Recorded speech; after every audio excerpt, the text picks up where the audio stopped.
જય શ્રી રામ મિત્રો, આજે તારીખ 1 ઓગસ્ટ 2026 રોજ ધ્રાંગધ્રા શહેરમાં અતિ ભારે વરસાદ નું આગમન થયું હતું, જેમાં ધ્રાંગધ્રા શહેરમાં ધોધમાર વરસાદ પડતા શહેરની મુખ્ય બજારમાં પાણી ભરાઈ ગયા હતા। આપ જોઈ શકો છો વિડીયોમાં એ પ્રકારે ધ્રાંગધ્રા શહેરની તમામ દુકાનોમાં પણ પાણી ઘૂસી ગયા હતા।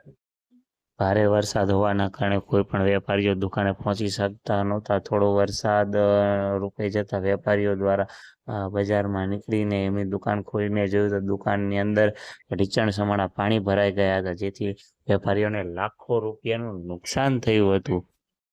ધ્રાંગધ્રાના ઇતિહાસમાં સૌ પ્રથમ વખત આ પ્રકારનો વરસાદ જોવા મળ્યો છે। ધ્રાંગધ્રા શહેરનો માનસરોવર તળાવ પણ 20 વર્ષે ફૂલ થઈ ગયેલું છે એવા સમાચાર છે, અને ફલકુ ડેમ પણ છલકાઈ ગયો છે, જેના લીધે ધ્રાંગધ્રાના કોઝવે પર પરથી પણ પાણી જઈ રહ્યા છે।